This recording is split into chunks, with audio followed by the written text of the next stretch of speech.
whatever, the scene change or whatever they call it.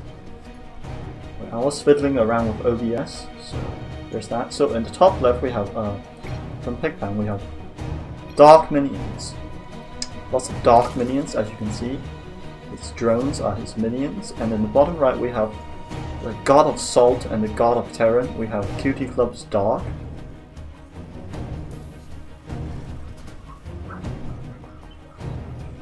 And indeed we do see a supply depot coming out. And of course, dark minions did use a little fancy extractor trick right here, as I can see from the supply. And he is going to be sending out his overlords.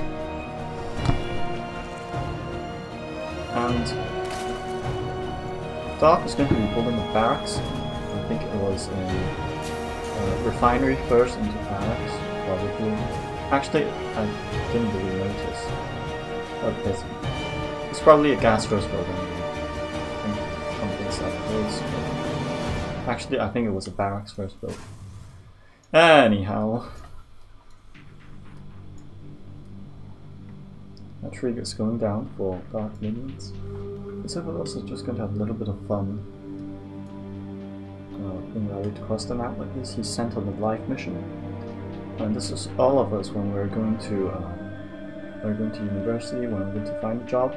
We're just aimlessly wandering around. Slowly but surely we'll get there eventually, you see. Slowly but surely we're going to get there. Slowly but surely. And of course the SCV is going to scout. Dark has vision of the hatchery, but he didn't go up the ramp for some command center has been upgraded. And of course you can hear that Dark is indeed using the Nova announcer, which suggests that he is not homosexual and he loves listening to Nova's female voice, so there's that. And of course, it's just going for the standard Reaper expand. Nothing special. I certainly hope the music isn't too loud, because I already lowered the sound volume. Oh dear, it appears that people are saying that my music is too loud, so we can actually change that by going to the options menu, lowering the volume just like that. That's better for you. I hope it is better for you. The tree, because this is my first time testing out the my new sound levels. It's such a headache because the sound levels on my headphone is very low already. I can barely hear anything, and then when I listen to it back on the stream or in the VOD, it's extremely loud. So the Reaper is going to eat some Zerglings for breakfast. And speaking of breakfast, what do you guys eat for breakfast? Because I eat the same thing for breakfast every day because I don't really have a choice. And unlike this Reaper who likes to eat Zerglings for breakfast, I've been eating a lot of hard-boiled eggs for breakfast this past week. So here's that, of course, and the Reaper's going to be coming right along. He's going to be reaping a few souls. Unfortunately, these Reapers are nowhere near Mathiel's level of reaping, which is a pity, because Mathiel is a total badass. And if you guys have watched the Diablo 3 Reapers of Soul cinematic, then you know how badass Mathiel is. He's indeed the true Reaper of Souls, not like this petty Reaper Soldier Marine hybrid. It's merely called Reaper because, well, there's jetpacks apparently. We do see the Hellions coming along. 4 Hellions, 1 Reaper. Opener, straight into a little bit more Hellions, and of course Attack Lab. Probably just built a Raven. I'm not sure whether he built a Raven. No, he didn't build a Raven. Not sure why he would be building a Viking Burst, but I think the Viking Burst is better to deny that sort of cheese or Nidus drops. Not Nidus drops, Nidus ones. Sorry. But anyway, we're going to see the Viking going to kill Overlords, so look at Dark Minions though, it's really good creep threat for this at this state of the game. Of course, the Hellions are going to be recalled back home just to deal with the Zerglings. And he's going to be filling up this wall nice and steadily, so that his wall doesn't have a hole in it. I'm sure that many people don't like products with holes in them, and this is one way of remedying them. But I have to give you a piece of advice as well. If your product has holes in it, you probably shouldn't be using that product. It's like putting a bandage over an amputated arm and expecting the arm to grow back. So supply depots are finished, and he's going to be lifting up that third base and floating it over to the third momentarily. Whilst the Hellions are just going to do a little detour. They're going to be touring the wonderful grass plains of Zerg world, of course, and the Zerglings are going to be defending the front. And this is quite a nice wall he did here, sort of. Hellions definitely can't get in here. Hellions are going to be recalled to secure the third base, and we see that Dark is indeed going for a mech style. He's yet to add tech labs. He's adding tech labs now, and he's still not. He's built one Raven, so that's sufficient, I guess.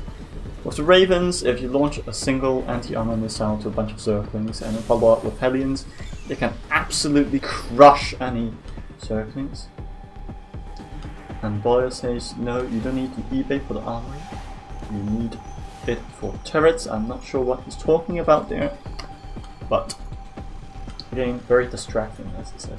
Observer chat is the most distracting, except for, of course, the chat that I type out, which is definitely not going to be this interesting.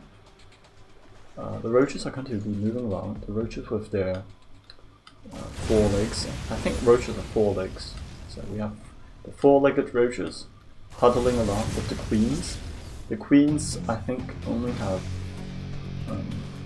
The queens sort of have like 6, like sort of. If you look carefully, there are 3 here and 3 on the other side. But they waddle around like some sort of frog. There's webs between their feet, which may explain why they move so slowly when they're on land. Since, unlike frogs can swim pretty fast. Queens can, you know, swim in the creep, I suppose. And I'm not sure what creep is actually. Creep is sort of a special land, I guess, where Zerg units can magically move faster due to their biology. Well, maybe their legs are.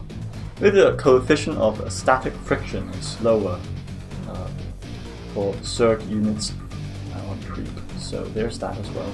The sensor tower is coming along, and he's going to be establishing a 4th command center. Whilst the Zerglings are going to attempt counterattack her. I mean, Dark minions should know that Dark has a sensor tower here, so no damage will be dealt, unfortunately. But a Hellion harass sort of double whammy is going to be coming along. There are only a couple of roaches. They're making their way here. I think Dark minions is indeed going to lose a significant amount of queens. Nope, Dark minions. His micro is on point today. He's just had a very nice tasty cold beer and he's ready to rock and roll. And it is getting quite hot and it's turning into the summer over here, and I'm sweating quite profusely when I'm wearing headphones, so I'm sure Dark Minions lives in some kind of hot place in Europe as well. Maybe Italy, maybe Spain, where it's going to become summer very soon.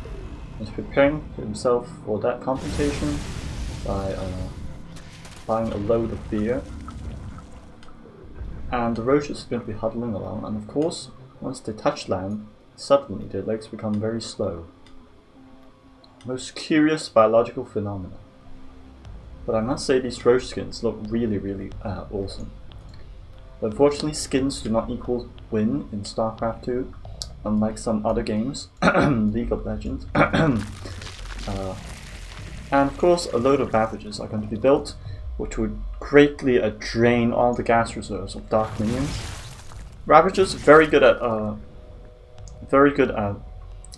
sieging the siege tanks. You can destroy siege tanks very easily with Ravages, and indeed the Hellbats are going to quickly snipe off that hatchery and then immediately return to Hellion form and run away.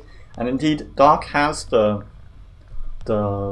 Smart Servals upgrade, which does make his Hellions be able to transform into Hellbats at will very quickly indeed. Unfortunately, it doesn't decrease the transformation time of siege tanks, because if that were the case, then everybody would be playing mech and no one would be playing bio anymore. And of course, we have a very large road traffic army for dark minions over here. It's quite scary, and the amount of clutter just fills your head like that. It's really scary, especially with the skins. Just double the number of spikes, right? More spikes equals win. Of course, the Hellions are going to be doing a little bit of creep cleanup duty. These are the Janitor Hellions, and I believe that Blizzard should also make a Janitor Hellion skin, where the Hellions are janitor vehicles, and what they shoot out are not flames, but instead cleaning fluid, so they can be spraying the floor and cleaning up. And indeed, all the Hellions are going to be rallied towards the planetary fortress, in a rather weird formation, of course. But Hellions very mobile, very good. And of course, Dark's mech army is quite well-rounded. He's got a couple of force, a couple of Vikings, a Raven, and some siege tanks. I would love to see more siege tanks, because against this army, I'm afraid that Dark is just going to probably lose his health bats quite quickly. But indeed, the anti-armor missiles go down, and Dark Minions is quite afraid to engage, just simply because of the reduced armor of the units. Indeed, the anti-armor missile reduces all units affected armor by 3, so each of the Hellions attacks or Hellbats attack will deal an additional 3 damage. And indeed, some Changeling are coming out. Changeling's very horrifying, especially if you played that co-op mutation, where the things will turn into your army very quickly. That's going to give me nightmares, of course. And you see a lot more sensor towers going on. 3 sensor towers already. Dark, of course, he notices it, and of course Dark's attention is now drawn towards that. And indeed, Dark Minions try to push through, but the number of siege tanks here are going to greatly limit the engagement options you can take. But indeed, will that even be a factor? I mean, Dark Minions is definitely just moving his army at this point. He's just trying to throw away all his units so he can rebuild from his bank very quickly. And indeed, Dark, perhaps not macroing the most efficiently, with nearly 3k minerals in his bank and 1k gas. He could definitely be making a lot more tier 2 or tier 3 units out of his factories. I think this is a little bit too many factories. How many factories is that? 1, 2, 3, 4, 5, 6, 7, 8, 9. I think 9 factories is probably a little bit too much. He's definitely overcommitted to that side. Industrial Revolution is up and running, but unfortunately, without the sufficient number of workers, everything's going to be burned out quite quickly, and he'll be back to the Stone Age in no time. Some Hellions are here to spot out. Nope, they're going to join the main army now. And indeed, we are going to see some sort of engagement from Dark Minions, who currently has not a lot of units, I must say. Dark is in the supply lead, but for how long? Zerg can rebuild the units very quickly. And indeed, we're going to see some sort of war of attrition here, where Dark is attempting to slow push forward. But, I mean, Dark Minions, he does have a sizable bank, but unfortunately his bases were delayed by Dark's mech pushes. And indeed, Dark is going to start pushing forward with his siege tanks, and at this point his army is only made of siege tanks and some Vikings. But this Dark Minions army is simply not enough to push through this. It was a mistake by Dark Minions to aim with his army.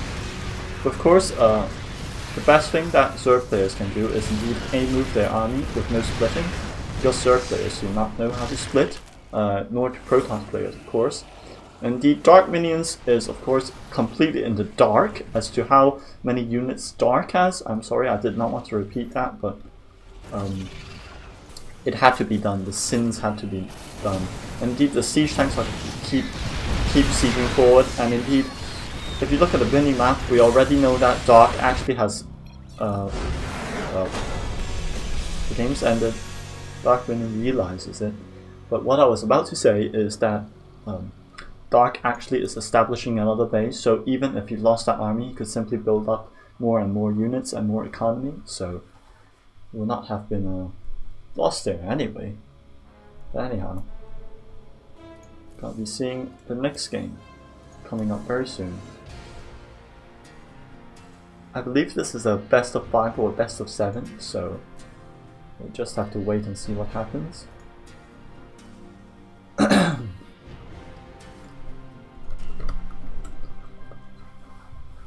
Very exciting game, especially those mech pushes demonstrating the viability of the mech.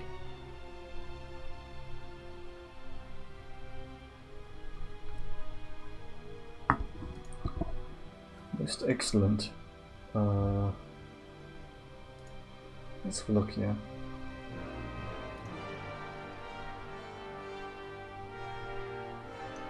I'm not sure what the next matchup will be.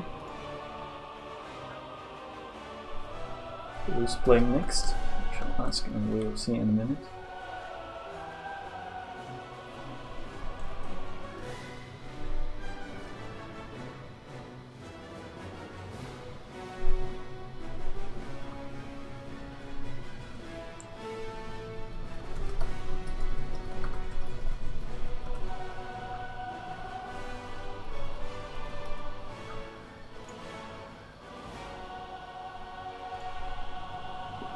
Interrupt this stream to bring a commercial break. No, not the commercial break. We're just going to wait for our next players. We can tab out of my stream and watch something else in the meantime. Not sure who our next players will be, but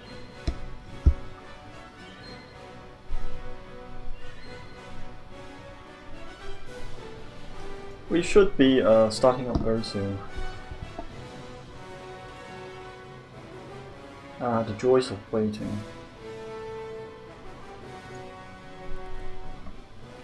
Joys of waiting.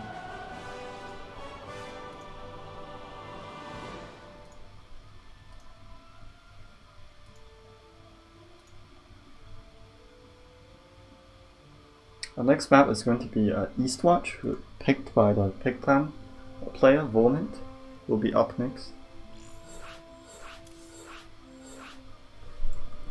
We're waiting for people in the party to join the game whilst we wait. Let's see what people have said in the chat. Oof.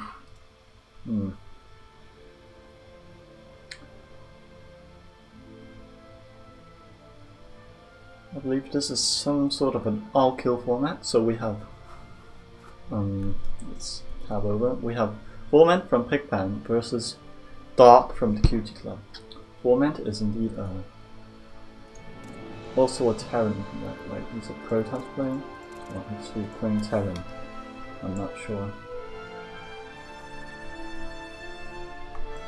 But we should be starting very shortly, and to that regard, but we'll see whether Dark is going to use this mech strategy again, or whether he's going to be using some bio drop strategy. With bio, you can basically only do bio pushes and medevac drops, pretty much. Mech is a little bit more exciting to watch in terms of map build, but you know, whatever he fancies, whatever he wants, he will get it in the end. And Vormint is indeed going to be playing Protoss, so we're going to be seeing a Terran versus Protoss from Eastwatch LE.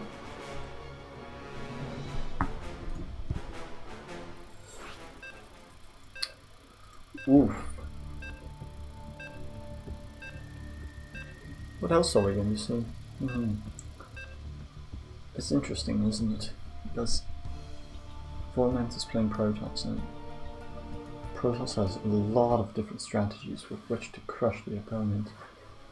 I wonder whether Dark is going to go for some cheese, or is he just going to play a simple 2-base all-in?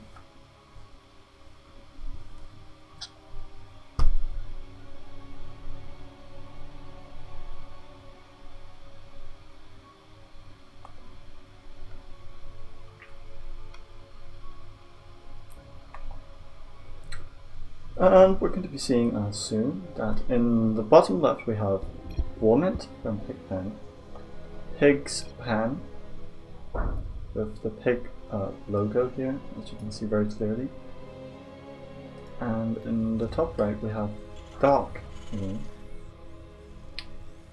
from the QTclub. So we're going to be seeing a very early probe scout, if this is going to be a probe scout or not. I'm not convinced that it's a probe scout. I'm convinced that Bo7 wants to cheese, and indeed his probe is being sent over here. I'm not sure where it's rallied to. Indeed, it is rallied straight to the opponent.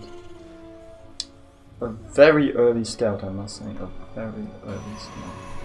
Is indeed going for a gateway. And as per usual, this is the standard purpose build in case you guys are unfamiliar with it.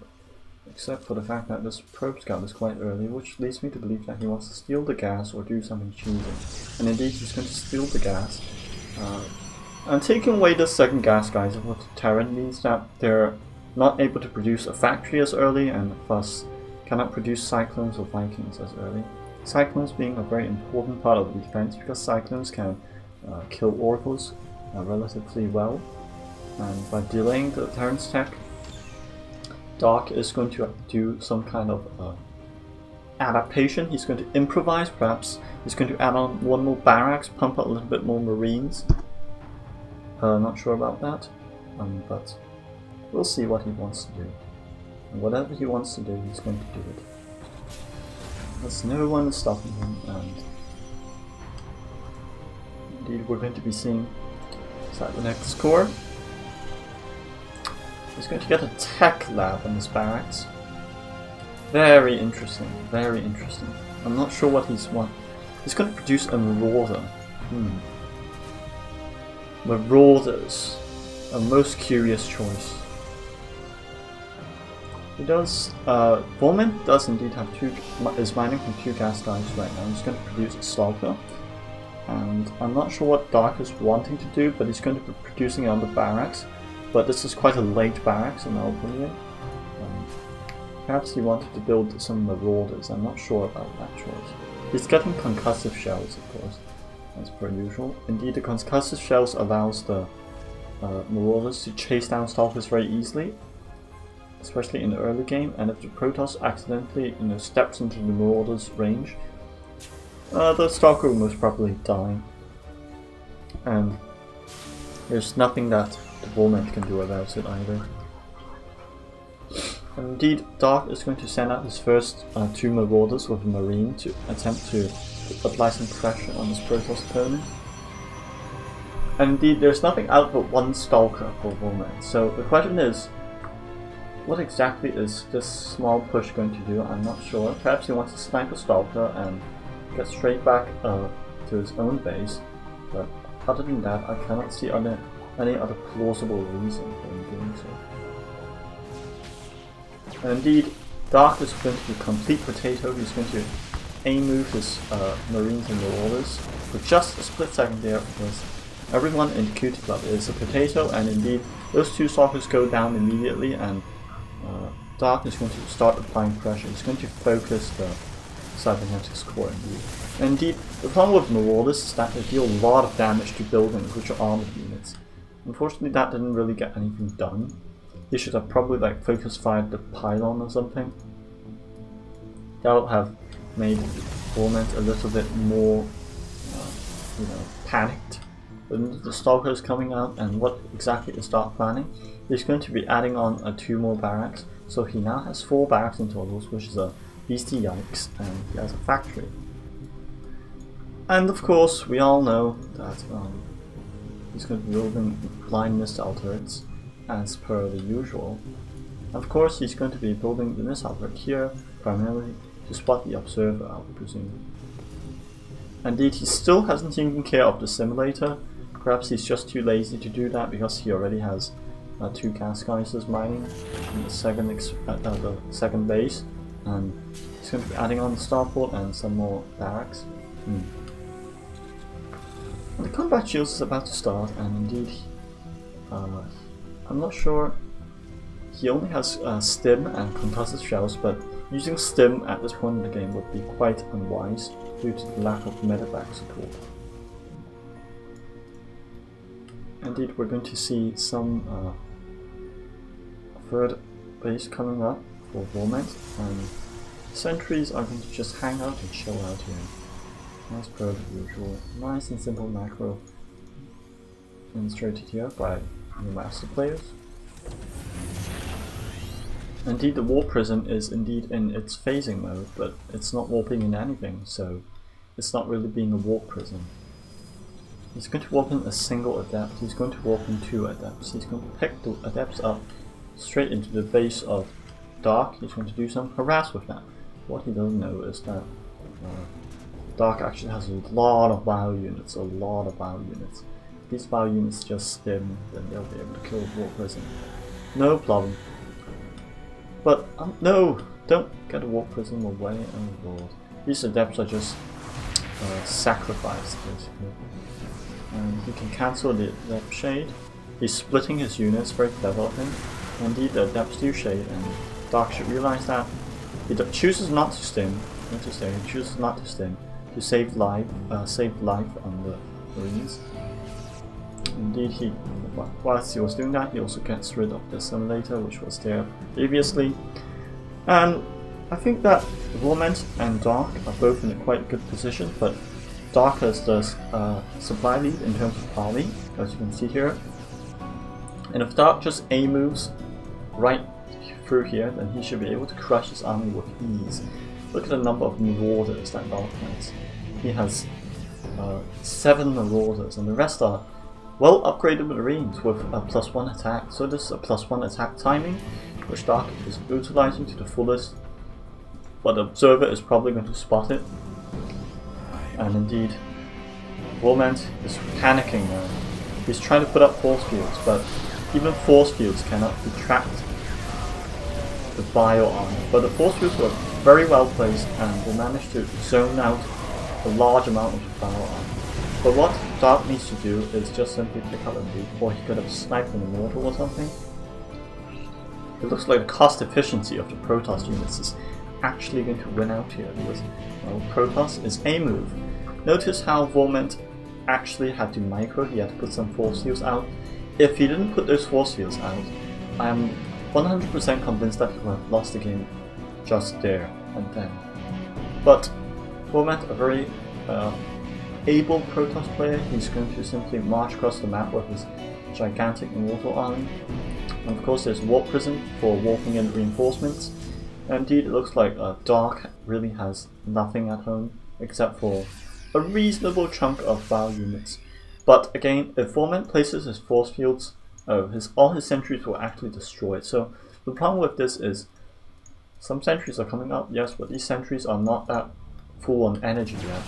You can have a few force fields. And indeed, the Ghost EMP takes away basically half the health of the Protoss units.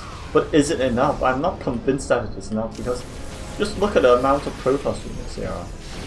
Indeed, Vorment needs to be very careful with where he's engaging. He needs to wait for the shields to regenerate and then immediately attack again. The existence of a Liberator here is merely for the psychological effect. The Liberator won't actually kill lots of stuff before it dies. It's just psychological effect. The Liberation Zone just makes people walk away. Just like how the Liberation Zones do to the elite AI in Starcraft. Indeed, Vorment is probably making another Warp Prism. He wants to reinforce his army sufficiently. He's just basically zoning out Terran player with this move. Indeed, the scan actually misses, so Dark is forced to scan again, and that would greatly limit his income. Every second that passes that Dark is not making use of his army is gained by Vorment. Because look at Vorment, he's just macroing up, he's just relentlessly macroing. You can't do anything about a macroing master player, you can only be aggressive and use your army correctly. And in this case, Dark is probably making the correct decision, and he's moving out slowly but surely like a tortoise. But the observer spots the army, so what will Vorment do? Vorment probably knows that he can't take on this bio army, so he's selectively choosing areas in which he can force field, which is very clever by him. Indeed, there's going to be a Liberator here, I didn't even notice that. Indeed, some High Templars are going to be sniped, but does Vorment even notice this? He notices it, as you can see from his camera.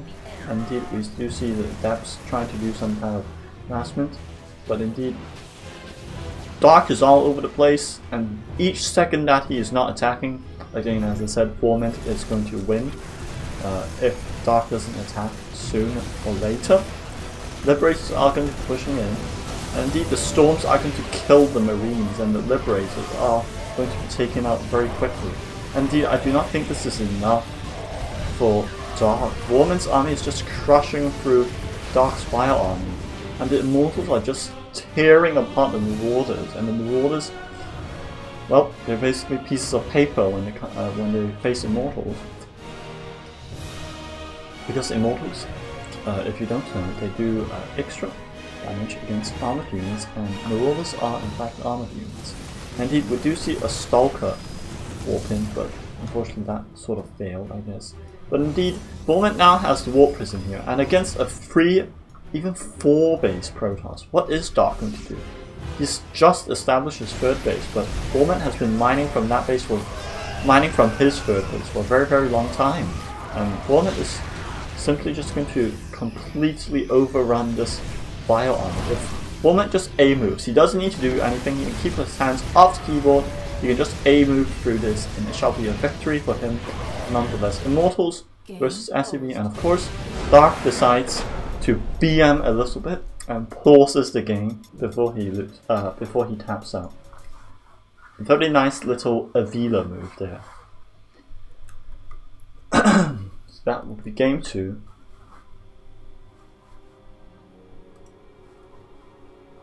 Of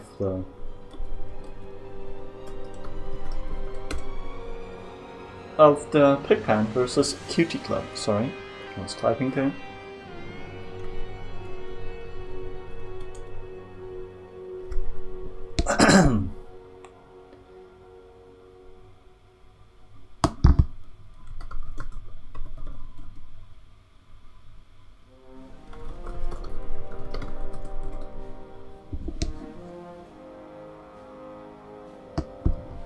Indeed, we shall wait for our 3rd match.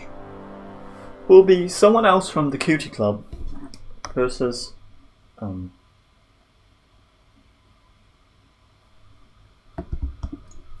PiGPan. Next Beastie player, indeed. I'm not sure who the next Beastie player is, but I'm sure it'll be someone good nonetheless.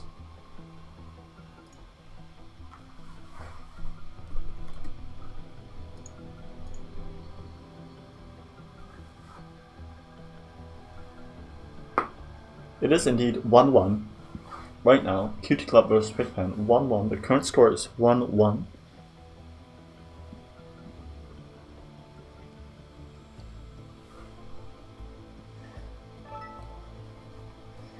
We shall wait slowly.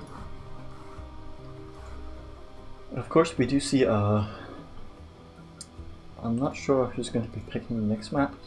Indeed, the player from the QTclub will be picking the next map, so we shall wait for that as well.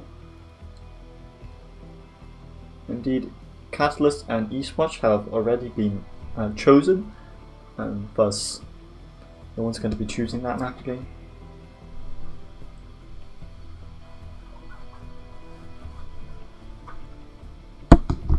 Meanwhile, we can all listen to the serenity of Starcraft music.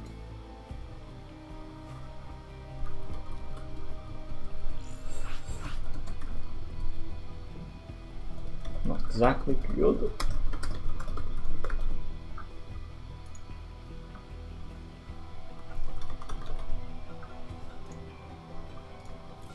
Indeed, our next map is going to be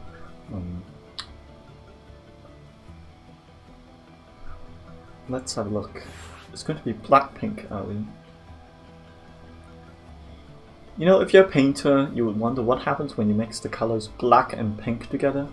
In case you don't know, the baby of black and pink will become Black-Pink. So both black and pink colors will be used in sufficient values. Indeed, we're going to be seeing Court from the QTclub versus Verment from the PiGPan, who did a very, very nice Protoss macro build just now.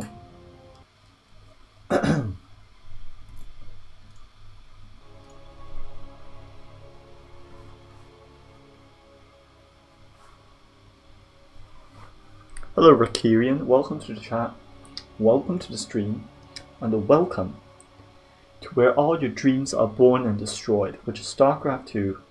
And today's map we're going to be doing on Blackpink. So, Court, who's representing QTclub, taking over from Dark last game. There's Court from QTclub.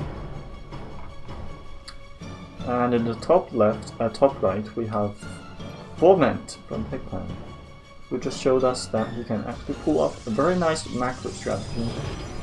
And indeed, it is another TVP, so prepare to be bored. And Bo7 says, for Aya. His dedication to Aya is probably second to that of My Life for Aya. And My Life for Aya, if you're watching the stream, you can say My Life for Aya in the chat. To prove that you're more loyal to Aya than Bo7 is. And Bo7 is going for a sand build. He's going to put his gateway there, just to, you know, do a little mind trick on his Terran opponent, who may not send the SCV to this part of the base, because a Terran would usually send the SCV to, you know, these parts of the base and this part, and it might make Court think that Bo7 is doing some kind of proxy, but indeed the tilting probe is coming around. I call this probe the tilting probe. If you play a Terran and you see this Protoss probe, it will tilt you, and apparently someone pinged the refinery, and Court was so afraid of the gas deal that he actually built the refinery here. The good thing about Terran is that you can actually build a structure and then tell the SCV to go back to mining, so the structure is actually incomplete. But indeed, this means that Bo7 cannot steal the gas for Court. I bet Court will, he should probably cancel that refinery so that he can start his command center a little bit earlier, but that probably won't be an issue. Since, well, you can't probably be building the refinery later anyway, so there's that, of course. And the Nexus is coming down because Bo7, he is a strict upholder. He's a strict upholder of macro builds. He represents all that is good in Protoss, and he doesn't cheese. A very nice macro player. Decides not to cheese. And indeed, Court is going for a Reaper Facet Man as usual, and he's building up his supply depot. Nice and steady. And he's going to be adding a factory. And he's going to be continuing to build that gas geyser. Now, the problem is the Reaper is going to come along, and the Adapter is going to catch the Reaper, or not. Yep, Bo7 should cancel that shade. Yep, he's doing that. And indeed, the Reaper is going to poke a little bit, but it's not going to do too much because Reapers, unfortunately, cannot one-on-one an Adept. Indeed, very clever usage of the shade here, and indeed this Reaper is probably going to die very soon. The score is currently 1-1, that's correct. I should probably update that. Whoops, that's not what I meant. It's probably a best of 7. No, whatever. 1-1, so score here. The Court representing QTclub, and Bo7 representing PiGPan. And the current team score is 1-1, so don't be misled by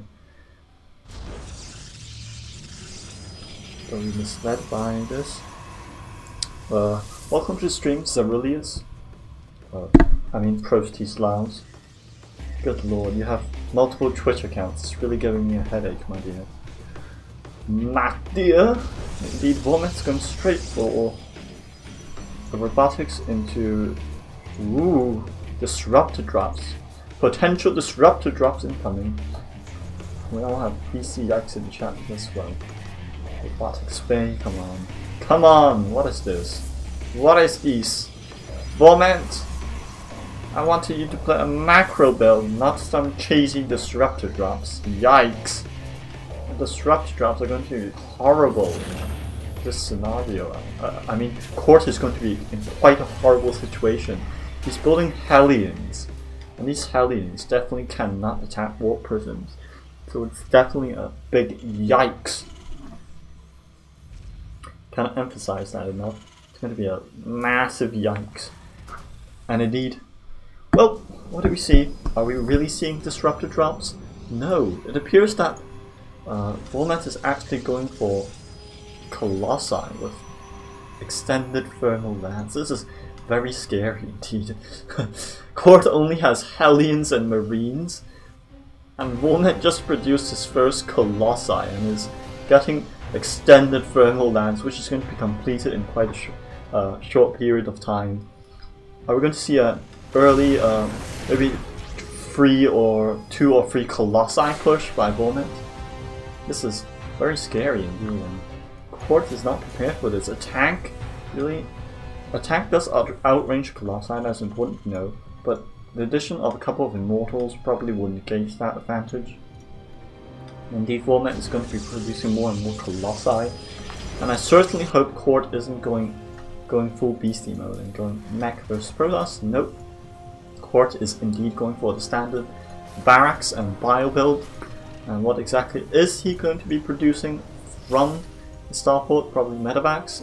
He's just now started to stim, but I mean, Vormet, he's completed his thermal lance. It's going to be completed in 5 seconds, and there's nothing that Court can do about it because, well, Colossi, they can just poke in and out, and I think Colossi can.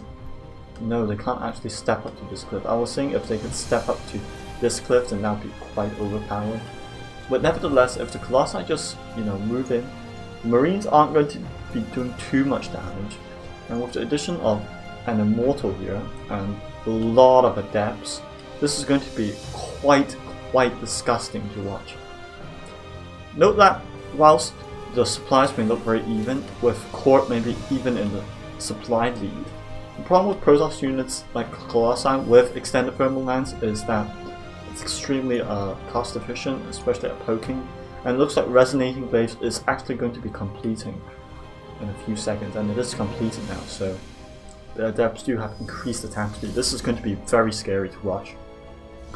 Will Vormet botch up his micro and accidentally walk into the tanks and Widow Mines? But it looks like Court's defense is looking very solid right now, but the Warp Prism is going to distract him, and this is a classic 1-2 punch. I mean, I'm not sure whether Vormet can actually, I'm not sure whether Court can actually hold on. If Vormet sends these Adepts and a large majority of the Marines are going to be recalled, then it looks like it's going to be really beastie yikes. But it looks like the Colossi are going to be shredded by the tanks, and I mean, Vormet says, "Oh my god," and it's just a beastie yikes moment. He walks into the Widow Mines.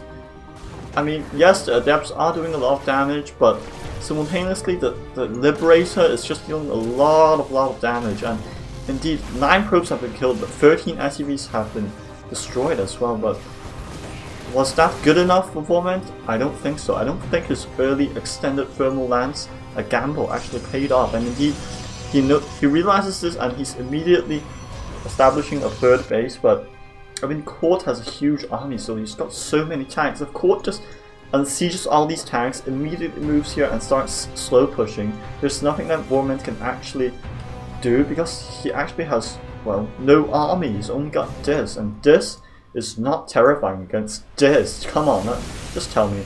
I mean, Court is definitely being a little bit too cautious. He scans. He should realize that Vormet actually has absolutely nothing. He should just A-move. He doesn't even need to siege up his tanks. He should just A-move. Stop splitting up your army, Court. Just A-move right now. No, what are these tanks doing? Just unsiege the tanks and... Oh, no. This is not how you do it. No. No. Oh my god, that Colossi micro though. That was some very sexy Colossi micro.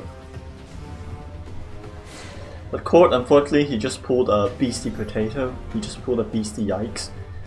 And these tanks were doing absolutely nothing during that battle. What he should have done was simply just unsiege those tanks. Because tanks, believe it or not, they do actually deal damage when they're unsieged. You can actually start to step with the tanks. And if you start to step the tanks forward and stuff like that, you can definitely pick up a few Colossi. You're gonna just sit the tanks there. That's not a valid option. Anyway, Court probably knows better than I do. He probably just hasn't faced this kind of mass Colossi strategy before. That's quite a lot of Colossi for the early game anyway. But Court, he's on 2 bases. And Vormet again, his macro is going to start playing up if Court doesn't attack soon. Court is he's trying to do some fancy marine.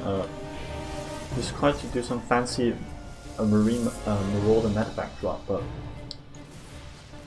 Court, he's got a lot of tanks. These tanks should have good upgrades if he did upgrade them. Nope, he's not upgraded them. And he's going to do one drop whilst an adept harasses simultaneously going on. Number of Vikings though, number of Vikings getting higher and higher, but he's not making use of the armory. I'm wondering what he's doing with the armory. Ideally, you should be upgrading at least your vehicles or your starboard units from the armory. If you're looking for Vikings, well then upgrade the air weapons. If you're looking for tanks, well upgrade the vehicle weapons. Court's probably just too concerned with microing his drops. Remember this, he does have a lot of gas in his bank and he needs to make use of that gas. But Templar Archives are coming right along, and so far let's see what units Vormet has. He has 5 Colossi, he has 3 Adepts, 8 Stalkers, 1 War Prism, 1 Sentry and 5 High Templars. 5 High Templars slowly accumulating energy, ready to unleash their mines upon mines of the Psystorms upon the Marines, but Psystorm is only nearly halfway complete, and Court is doing the right thing by moving forward. He's got a lot of Vikings, and indeed if he did start air weapons earlier, these Vikings would now be doing a lot of damage to Colossi. I mean, how many Colossi is this? Yes, it's 5 Colossi, but you've got a reasonable number of Vikings. You can, the Marines and Marauders will act as a buffer to kill the Stalkers, so that Stalkers don't actually kill the Vikings, and indeed another drop is going to be happening. Court managed to pick up again, but indeed these adept harass has been really good from Vormet. He's been on point with the adept harass, and indeed with that adept, Vormet actually spots the Ghost. Ghost is quite a common strategy against Protoss, it seems, due to the EMP especially. The EMP is just really good against Protoss, and indeed Court is going to be sieging forward, but the Storms are going to be getting the Marines and Marauders, and it looks like the Storms are going to completely destroy. Jesus, that was disgusting. The amount of High Templar that Vormet has. But the Vikings are going to actually get value as ground units. Look at the Vikings, they're going to be so good. Look at the Vikings actually absolutely destroyed the Colossi in that engagement. And it looks like Court is actually in the supply lead. He should probably drop like 2 mules to repair these Vikings. They're so desperately though. Please Court, can you please drop some mules? I know it sounds BM, but you've got to drop those mules. He probably doesn't have enough energy to drop mules anyway. That Ghost actually did use the EMP, and the shields of the Stalkers are gone. And nope. Yep, Vormet's going to actually focus fire the Ghost, as you can see from the red line just there. Indeed, Court should probably run away with this Ghost, but this Ghost is probably going to die anyway. Indeed, I'm not sure why the SCVs were rallied across the map, but I'm sure Court has a very good reason for that. Indeed, he stops the SCVs here, because the SCVs are indeed having a threesome, so they're nice and jolly doing there. So let's not look at them, shall we? They need their privacy over there, and of course we're going to see a Liberator coming out as well. Ideally, in the late game, you would like a lot of Liberators and a reasonable amount of Vikings, but it looks like both players are back to the Stone Age. It's 69 against 71 supply, so it's really small armies against each other. Court still hasn't really he's landed his 3rd base already. He's mining from that, but this Stalker harass is going to be very annoying for Court to deal with, and especially with the medevacs. There's probably too many medevacs here. You probably shouldn't have that many medevacs. Maybe just to heal the Ghosts. Ghosts do have a lot of health, and indeed Court manages to EMP the High Templar. So basically, Vormet has nothing here of value. Note that EMP doesn't drain the health of Protoss units, that's how too overpowered. Let's remove all the shields, and without shields and energy, the High Templar can't do anything.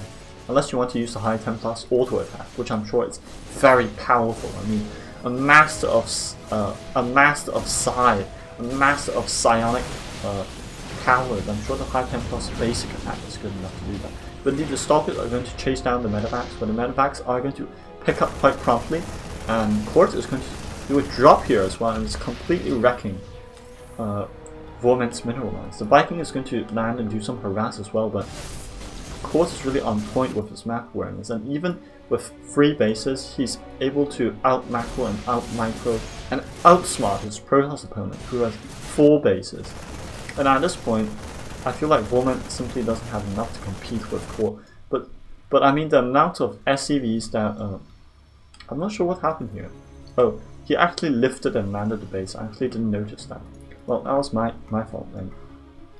And indeed, let's see the upgrades. He still hasn't gotten 2-2 for his Marines yet. I presume he's on a budget here, which probably is. Both players on the Stonehenge, they're on a budget. And I'm not sure where Court's army went either. Court's army is here. He's currently not getting any further upgrades for his Marines yet. I'd love to see the +2 armor. Additionally, the air weapons, because air weapons, believe it or not, are useful. Maybe not as useful as the engineering bay upgrades, but they're definitely quite useful. So that will definitely be very beneficial for Court to get. And indeed, the pylon is killed and 3 gateways are empowered. So, but Court is simultaneously going to start pushing with his liberators. He's had enough of it. He's going to kill this base, he's going to move up here, he's going to kill this base, and he's going to move up here, kill that base, and this is the classic 1-2 punch, a small drop with 4 Marines, nothing of value, and instead Vorment decides to recall his entire army, and meanwhile his 4th base is going to get killed. No, Court, be patient, bro. What are you doing? Kill the base. He's deciding to be a little bit impatient. He's going to start working on 3rd base instead. And storms are going to completely destroy some of those Marines, but Marines are going to stim forward right into a storm. Feedback is going to start working on those medevacs, but there might be a little bit too much for Vorment to handle here. The supply is looking very, very dire for Vorment, especially at 54 supply right now. 53 and dropping, whereas Court's relentless macro indeed wins him the game. So that will be a 2-1 in favor of QTclub right now. Very well played by Court indeed. I love that bio play. I love the way he approached the game. He didn't mindlessly, you know, throw away units for free. Court was on top of his map awareness, and well, that won him the game, didn't it? Indeed, our 4th match is going to be played very soon. It has been an hour since the clan war started. And we're going to be seeing some form of... It is 2-1, so I'm not sure whether it's best of 5 or best of 7, but Colt has proven his expert skill in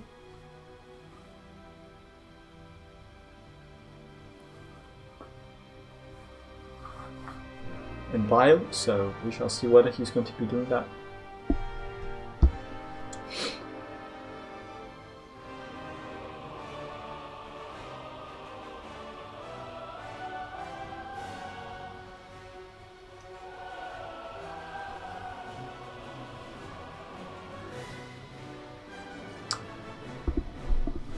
Indeed, it's going to be Bolya versus Court.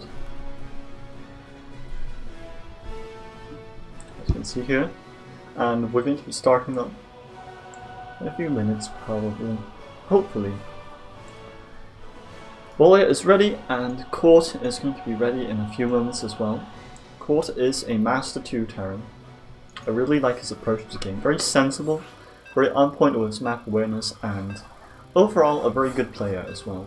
But we're going to be seeing Bolya, who's Zerg, and we'll see whether Court's bio, micro, and splitting are going to be effective versus Zerg as well. Backwater LE. Bolya did pick this map, so I'm saying, well, if Court goes some sort of early Liberator range and sieges up the 3rd base, well then Bolya might be a little bit of trouble. but I don't think many people go for that build nowadays, especially on this map as well.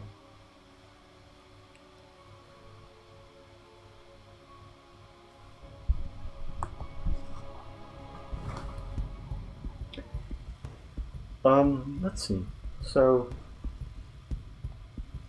let me just double check. Yep, I've switched to the scene. I've been trying out these new hotkeys for switching scenes in OBS, so please bear in mind. In the bottom, in the top left, we have on the QTclub we have Court, whose bio play versus a very good Protoss player has won my heart. And in the bottom right, we have Bo7 from the PiGPan clan. Will he be frying bacon today? Let's have a look and let's see. And Court is going for a gas burst. So is he going for? He's probably going for some sort of Hellion opener, which I approve of.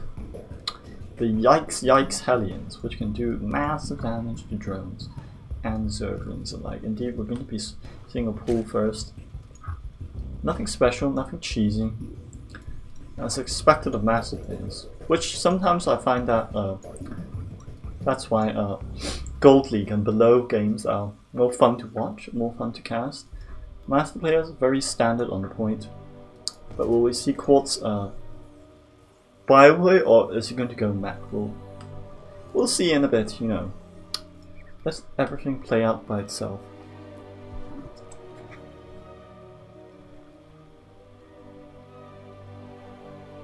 Well, we're going to see this Overlord just hanging out, you know. And indeed, there's a big swamp in the middle of the map. If you look carefully, I think the swamp is sort of a lake thing. It's actually some sort of lake, which does extend quite far to over here. So it is sort of the separator in the middle of the map. Do you see that Court is going for factory now?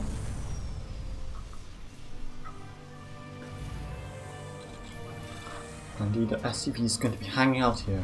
It's going to be building a supply depot, just like its grandmother told it to. As an expert in building supply depots. The Zergling can be rallied across the map, and the Reaper is going to probably kill the Zergling, poor Zergling.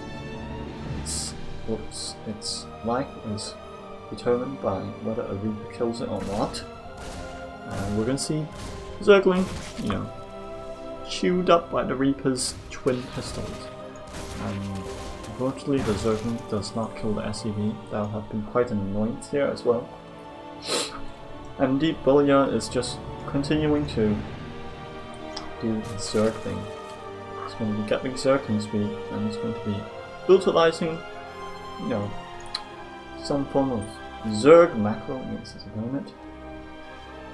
I'm not sure what he wants to go for, and I've not seen Bo7 play before. But he's going for a second gas already. And the Reaper is being very annoying. Very annoying. He's going to continue moving up the ramp. It perplexes me that this is actually not a cliff for a Reaper to jump up. It's really strange. The Reaper does indeed get... Nope, the Reaper actually survives with 4 health. I'm starting to believe that Court is the god of terror now. The Overlord is situated over here. And the Hellions are going to start moving out, and indeed some sort of Banshee Floodlord would be good. But of course, this tech map is probably only for some kind of arbitrary purpose. Some future tech advancements, perhaps. Indeed. We do see 2 more factories coming up, so we can say that Quartz is probably going for mech now. The Hellions are going to do a little bit of damage, but nothing too substantial, of course. And Bo7 is building his 3rd base already. Whereas he's taken 2 more gas geysers here, and he's going straight for a Spire. Very interesting strategy. I'm not sure why he's going for a Roach one and a Spire simultaneously. But I guess, well, Roaches aren't really that gas heavy, and perhaps he's making a few Mutalisks, which might, you know, demand a lot on the gas. The Roaches can be used as a sort of mineral dump, I guess. Although, Mind you, roaches do actually cost a fair bit of gas. They do cost something like 25 gas each, so it's not exactly a mineral dump. But the Mutalisk harass is going to be very annoying for Court to deal with. But he's already built a missile turret, you see? Court is the god of Terran, confirmed. He knows everything.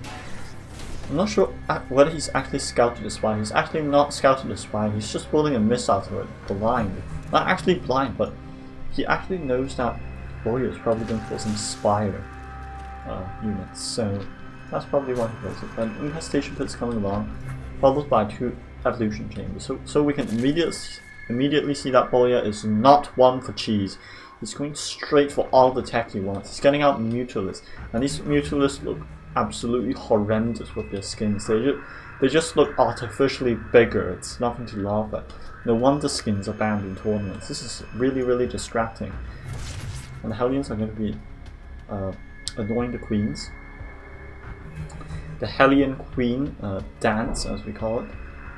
And the Hellions are going to be roasting up some Zerglings. And as I said before, Blizzard should make a janitor skin for the Hellion, because Hellions do indeed like to clean up everything, and the Mutalisks are actually going to force a cancel. But I mean, look at Court, he's prepared for everything. He's got a missile turret here, he's got a 4. Like, Court's defense right now is on point. He's really, really good with reading his opponent. He's done nothing wrong so far. He's building up more 4s, even though, well, a few tanks wouldn't hurt at the moment. He's just relying on his Hellions, applying pressure on the Zerg side of the map, so that he doesn't really have to build tanks at home, and instead he's building 4s. But I don't agree with the notion of building too many 4s at the moment. He is building his first tank, so Court is building a tank now. And indeed, these Mutalisks are going to try to do some damage, but Bolya's gamble has not paid off. The Mutalisks, in fact, have done nothing. By nothing, I mean like nothing, except cancel the 3rd base. Like, that's really very little for the amount of resources that Bolya has put in to make the Spire and some Mutalisks. And indeed, we're going to be seeing some 4 drops. I noticed that medevacs with speed boost actually are faster than Mutalisks, but the Mutalisks might pick— oh no, Court, my man, Court, no, Court, drop it, yes, very good, Court, right on point. And indeed, he can simply transport his force back to this location if his heart so desires, and he's going to drop the force and he should repair the medevacs. And indeed, I mean, 1 4 can probably kill like 5 Mutalisks on its own, so that's pretty good value, I'd say. So you don't actually need too many 4s, and you especially don't need to keep them at home if you already have missile turrets. So for all of you aspiring mech players out there, that's a tip to keep in mind. Court is going to build a 2nd armory, and indeed the Mutalisks are going to do nothing. Like nothing. Absolutely nothing. Court, don't pull your Hellions, that's quite useless. Court must be using some kind of all-army hotkey. Nope, he's probably not using all-army hotkey. Wow, did Court really just pick up his Hellion? That seems a bit extreme. Indeed, we see that Bolya is going to start up his 2-2, followed with— he's already got his Hydralisk upgrades, in fact. He's finished both components of the Hydralisk upgrade, and he's gotten Swarm Host as well. Oh my lord, these skins are so toxic to my eyes that every single second I spend staring at them, the risk of me getting cancer has just dramatically increased. Oh my god, my eyes can't stand that. No, I must look at something pleasant, like these default mech skins, please. Can we stare at these default mech skins and not have to look at those awful Swarm Host skins, please, just for a while? I can't stand those Swarm Host skins, really. This makes my eyes bleed. Oh my god, those Hydralisk skins also make my eyes bleed. My eyes are currently tearing themselves out right now. And Court is in the supply, not in the supply lead, in fact, he's behind in supply, but he's establishing a 4th base, which doesn't have anything beneath it, so I'm not sure why Court is not landing. He's landing his base now, and what exactly is Boyle going for? He's just currently morphing a hive. mutating it into a hive. Sorry, pardon my expression, pardon my wrong use of terminology there. But indeed, the banelings are going to roll in, and as I said, I can even tell those were banelings. Those skins are seriously really something. No wonder the skins are banned in tournaments. I really can't stand them. Enough about the skins, but oh lord, those swamps. Ugh, lord. Oh my goodness, my eyes. Indeed, we do see some Hellions. They should be upgraded with Blue Flame as well as. It looks like Court is quite behind in his upgrades. Court, you need to press that E and V to upgrade your mech units, and I mean upgrade them like right now. You have 1.3k gas in your bank and you should upgrade them. That's all I have to say. And of course, Court is not listening to my stream right now, but his units are lacking in the upgrade department, and the swarm hosts are just going to probably wreck the mech army the longer this goes on. Swarm hosts can just infinitely swarm the locusts, and swarm hosts are in this entrenched position right here, whereas Court will be focused on this army, but it's actually swarm hosts you have to worry about. This is not an insignificant number of swarm hosts. This is in fact such a large number of swarm hosts that any mech player who sees this will literally crap their pants. And Bolia is indeed doing some sort of flank, so he's going to distract Court with the Locust, and he's going to push him with just Roach Hydra. But at the same time, the 4-drop is going to cancel Bolia's base, and indeed, these 4s are going to be getting a lot of value. I can see that already. And there are no queens at home to defend. Where are all the queens? The queens are all spread out around the map. And what is Court's plan? He's macroing up, yes, but at what cost and at what time is he going to start losing to these swarm hosts? Court, why are you not upgrading? Where is your 2-2 Court? Court, your 2-2 right now. Get your 2-2. Not 2-2. I mean your 2-2. Like right now, if you're playing Mac, you've got to get your upgrades. You've got to get that upgrade going. At this point, you should already have 2-2 and working on your 3-3 already. I mean, yikes! This is really scary. I mean, Bolia, he's just macroing up like a god. I bet he should be getting his upgrades as well. But Bolia does in fact have 2-2, and he's gotten all the Hydrix upgrades, all the Baneling upgrades. He's even finished Adrenal Glands. In fact, the chitinous plating for Ultralisk isn't as important, but the Zerglings get a beautiful surround on the tanks, and Court is just going to lose all his tanks. There's nothing that Court's going to do now. There's absolutely nothing at home except for 2 tanks, and I think Court has probably lost this.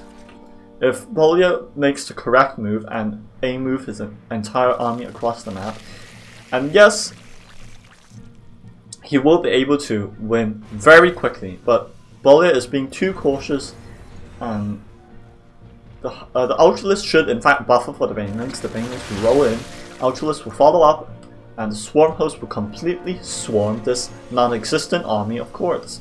Court's army is looking incredibly small right now, and if... oh lord, don't send in the Swarm Host first.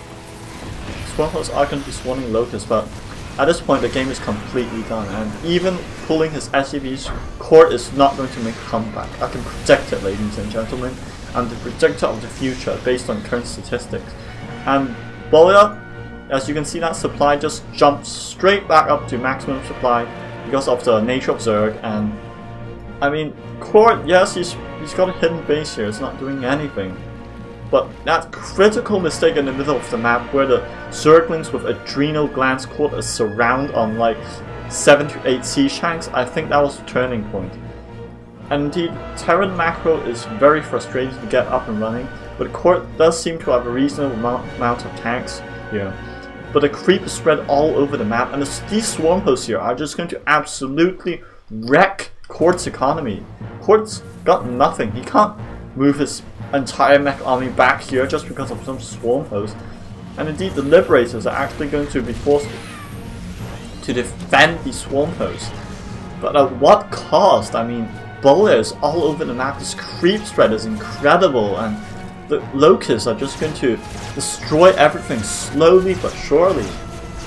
But then again, there's always the chance for a comeback, and if Court manages to bait Bolya into a siege tank line, Court might be able to hold it off, but right now it's looking very, very dire. And Court finally has nearly finished his 2-2.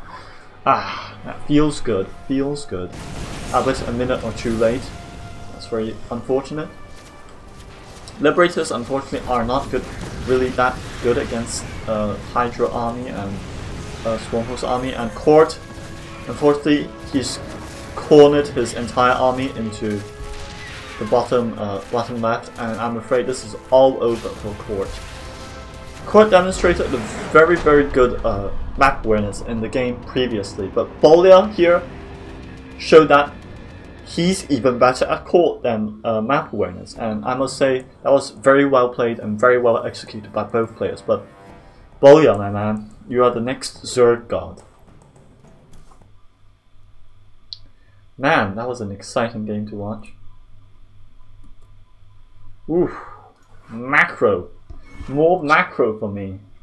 That was really, really, really quite something. Indeed, the scoreboard is going to be 2-2 right now. Oof.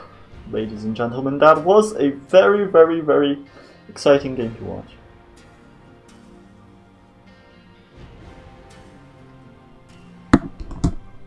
Oof. Don't mind me. Court certainly played quite well, but man, Bolya is macro, man.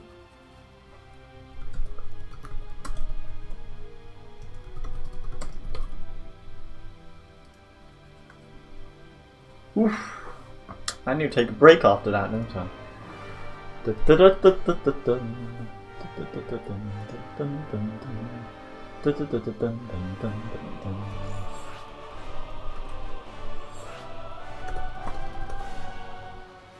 Indeed, our next map is going to be Acid Plant LE. Acid Plant, oh Acid Plant, a plant with acid.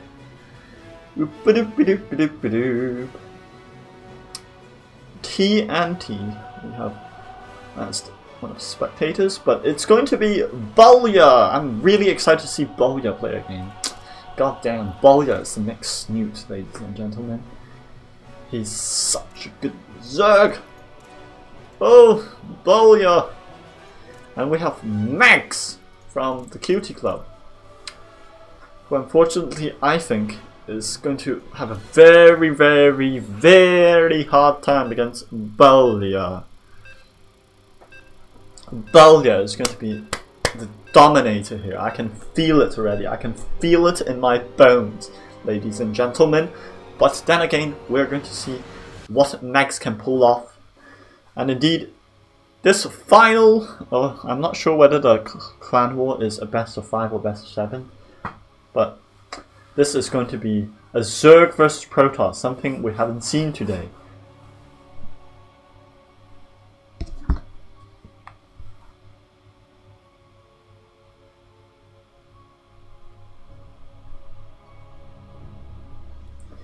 And indeed, we're going to be seeing in the bottom right. We're going to be seeing Megs. And top left, we're going to be seeing PiGPan's Bolya, who just pulled off an incredible victory against Court. We'll see whether Bolya can ride on his wave of high, but for now, Megs a bit maybe not as good as Bolya. I have faith in him. He's part of the QTclub. Let's have a little faith in our clan members, shall we? And indeed, we're going to be seeing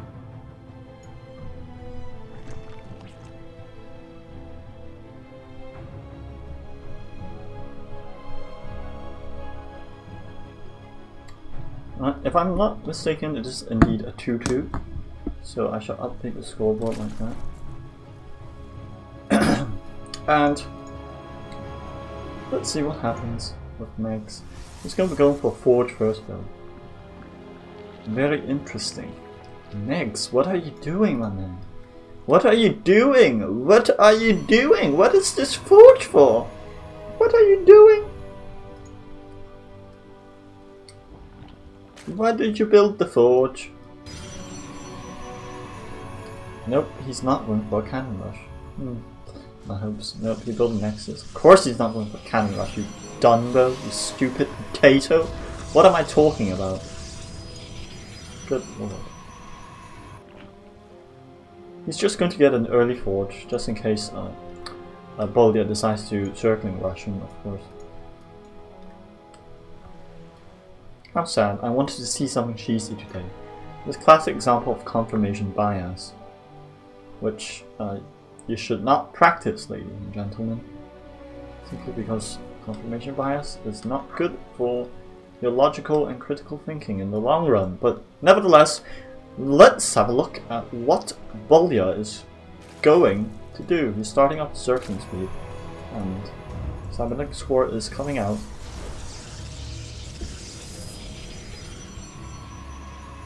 Very exciting, but he's going to be building a photon cannon. Like, how classic is this? He's very afraid of Zerg Rush. But if he did watch my stream earlier, and if he did watch the games previously, he'll know that Bolya is definitely not a cheesy player, and Bolya is in fact an exceptional macro player. And in fact, well, I'm pretty sure this Overlord can spot the Stargates. Like, come on, Megs, you've got to do better than this, man. This Overlord can spot the Stargate. And of course, Bolya is going straight for the third hatch. He's saying, well, this personal opponent, what a Dunbo, what an idiot. He's built a photon cannon that can't even attack Overlord, and he's building more adepts. I mean, anything that comes through this area will be spotted by this Overlord, unless Max builds a Stalker. Or unless he wants to build another cannon, which, well, that wouldn't be a very good strategy, would it? Max is scouting for Bolya's third base, of course, as per standard, and Bolya is going to be sending out the circling, the scout, and circlings everywhere, circlings everywhere. Let's just appreciate how good Bolya is with map vision. Let's have a look. Here's Bolya. Here's what he sees. He sees this, he sees this, he sees this, but he also sees this, he also sees this, he also sees this, and he also sees this. And this. And he sees a Void Ray coming out there. And I'm pretty sure Max is not going to be doing mass Void Rays, so please don't get your hopes up. Mass Void Rays will, well, immediate Spore Crawlers by Bolya there.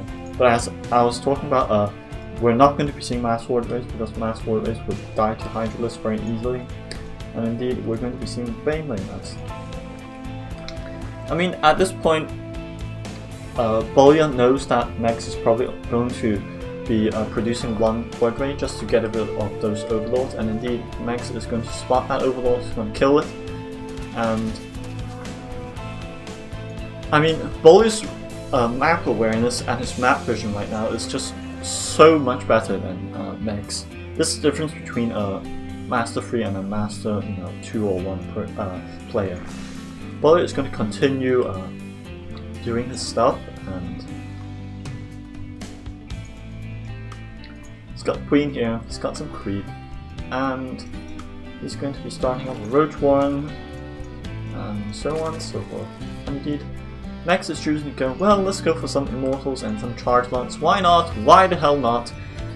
And I'm still thinking that this cannon is a bit of a mistake. I mean, this cannon has gotten literally 0 value this entire game.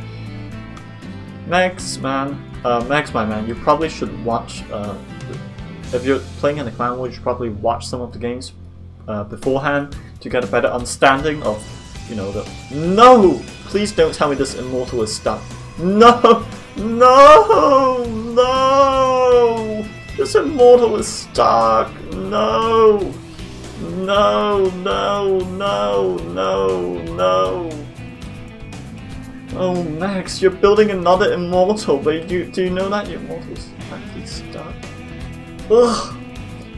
This rips my heart apart. Oh, you're gonna have to build a warp prison to get it out there now. Oh, Megs. Megs! Megs! Please don't do this to me. And you only have one pylon here.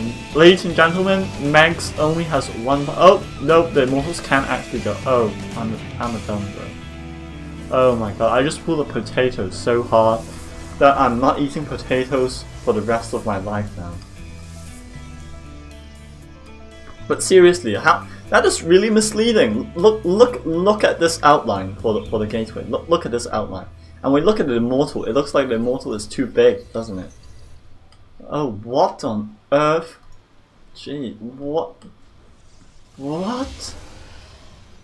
What? Incredible. I'm sorry. I'm sorry to all of you grandmasters in Twitch chat and on YouTube if I'm going to upload this, but I just put a potato there, and I will be sacrificing my future potatoes to compensate for my sins of not knowing that. That cannon has gotten exactly I'm not sure how much damage cannon actually deals, but it's just gotten one shot of value so far in the game. Oh man, imagine if the immortal was actually stuck there. That would have been hilarious. Oh lord, but Megs, he knows it better than I do. I'm a complete plebeian. And Boya is going to send out a Zergling attack, and he's building up this Hydra army. Drones are being transferred, some queens are here to defend.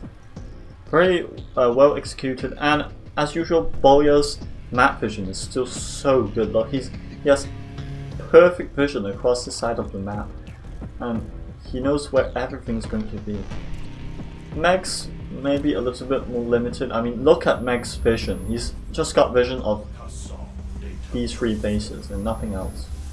Whereas Bolia, he's got vision of all this stuff. I'm wondering where Meg's observer is. I'm not even sure if he actually has an observer, but Double Forge is going to start producing, upgrading the ground units for Protoss, and some Archons are going to be warped in with a Warp Prism, of course. Megs is in the supply lane, that's one good thing I can say about him. And he's going to be sending his units across. Is he, or is he just going to stay passive? A Zergling counterattack is going to happen here, complete with a Lurker siege push, I think.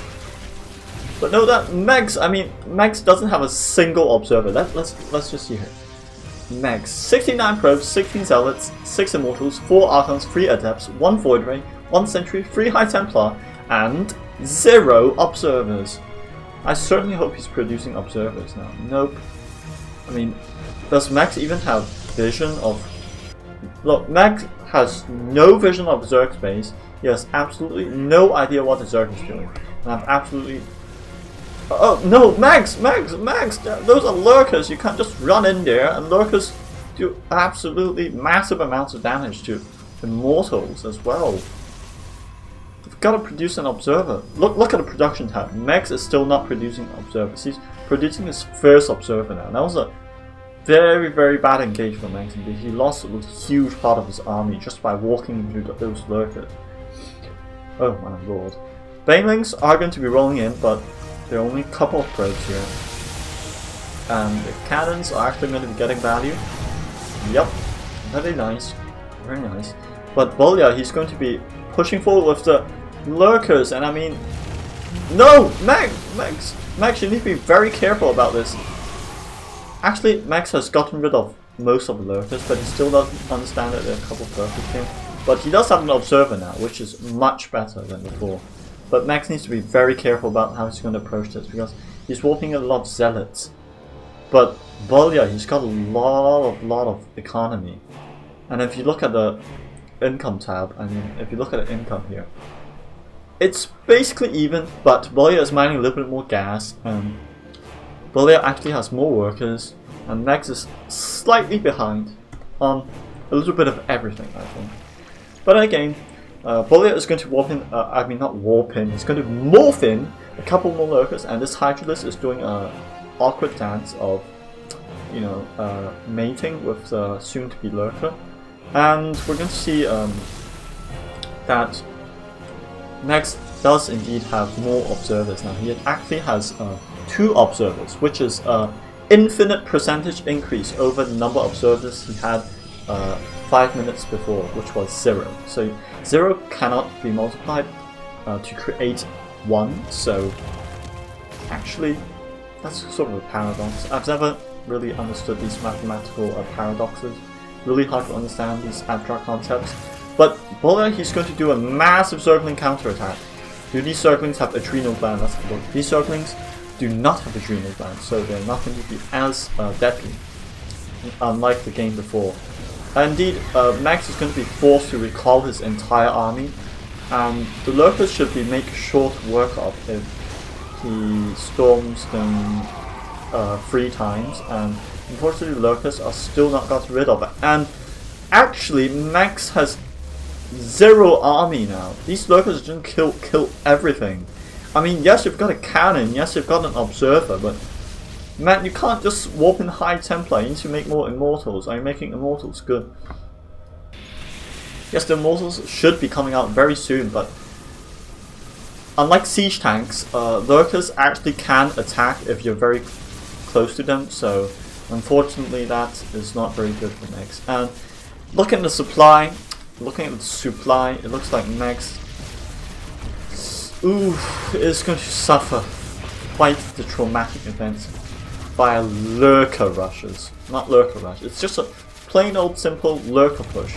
And there's nothing that Max can do about it. Even Boy is even upgrading the adaptive talons for the lurkers. It'll make lurkers so much better. And indeed, Max taps out and Bolia takes the win for PiGPan.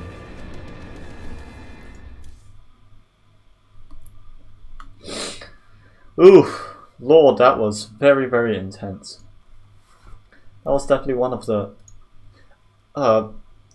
more interesting strategies I've seen so far, and I have nothing but to applaud to that, even though I support the QTclub. But Bolia's macro and his game sense is really, really good. And it looks like the QTclub is going to revive court, and then indeed this is a best of 9 with revive. I think it's going to take a while. Obviously. Meanwhile, we can just all sit back and relax for a moment whilst we prepare our next game here. So we'll be back in a couple of minutes with your next game. And I hope to see more exciting games as well. I certainly think Court has a chance against Bolia, but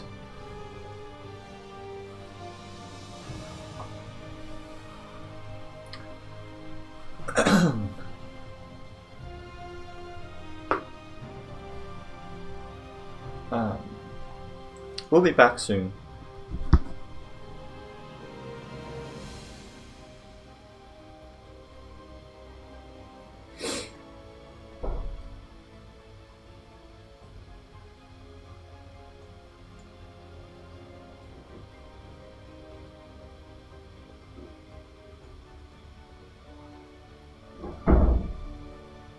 Pardon me for the sounds in the background. People are trying to slam doors and whatnot, so forgive me for that.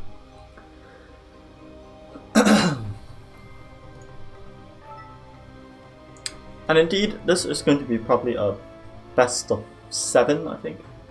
Best of 7 with revive. So indeed, right now,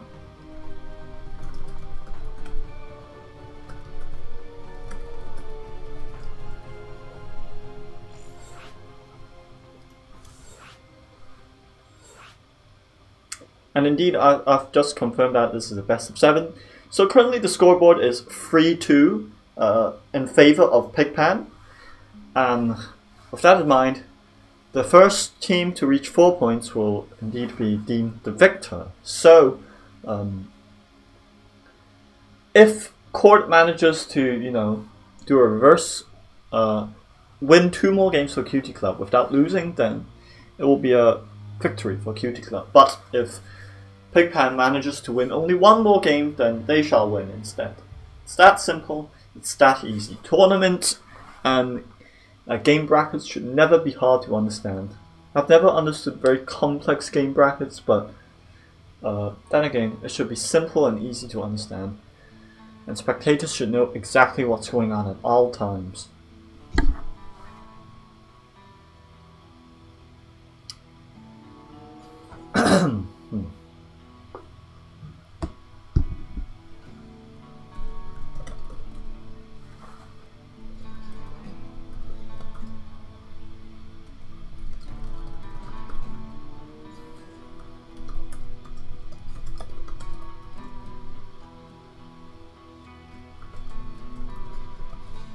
Love Bali, yeah.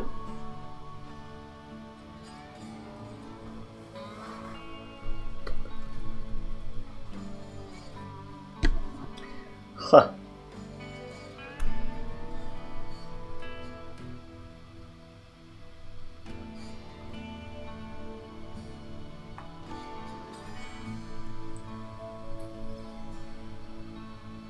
We should be getting started in a couple of minutes. Isn't that what I say for every single pause or break that we have? But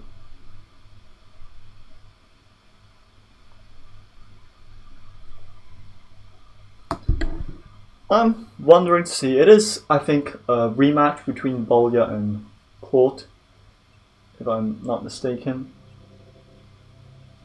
I believe that Court has a lot more to offer still. So I have faith in Court to do his job.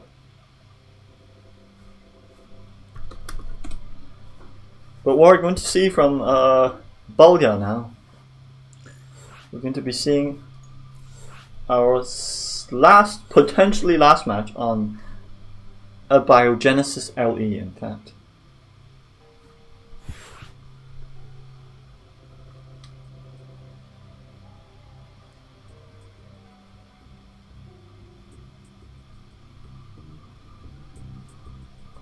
Oh.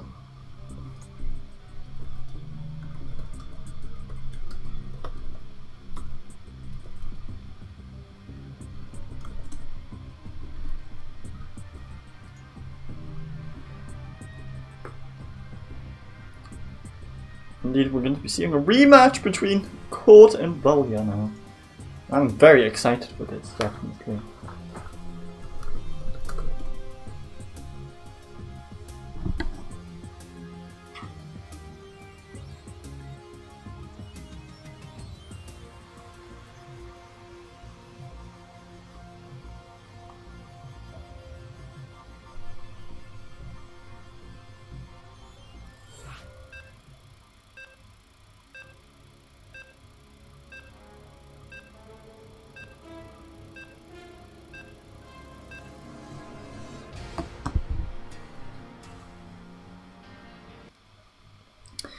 So, our potentially last match, if Bolya manages to win, will be on Biogenesis LE between Bolya and Court. A Zerg versus Terran again, of course. Will Court manage to dominate Bolya with his mech, or will Bolya manage to dominate Court with his superior map awareness and macro sense? We're going to see. And introducing the players on Biogenesis LE, we have from the QTclub, we have in the bottom right, we have Court. And in the top left, we have Bolya from PiGPan.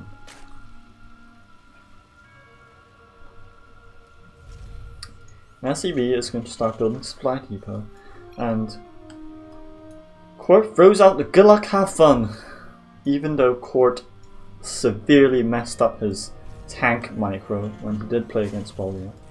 Hopefully Court will manage to redeem himself. Is Court going to go for a cheesy build? It looks like he's going for a gas first as well. I think the best course of action for Court would actually be to go a cheesy build, because I believe that even though Bolya is a very good macro player, he might, you know, make a mistake when defending cheese, so you never know that. And of course, Overlord's being sent out. scout around, and we're going to see spawning pool and extractor coming along. But Court's deciding not to cheese. He's deciding to play another macro game. But I mean, the problem with that is Bolya's macro is so good that, well, Court might have a very difficult time, in fact, playing against Bolya. So perhaps the better option for Court would actually be to cheese his opponent, but Court's not a fan of that. He probably only knows a limited number of cheese builds. But it looks like he's not saying to SCV to build a command center. Is he going to actually do a cheese build? He's actually rallying the Reaper towards, like, not in the direction of Berserk player. Nope, he's instead going to build a command center on the high ground. A wise choice, of course, to prevent, you know, some sort of cheese by Bolya. But Court, my man, you probably should know that Bolya is definitely not a cheese player.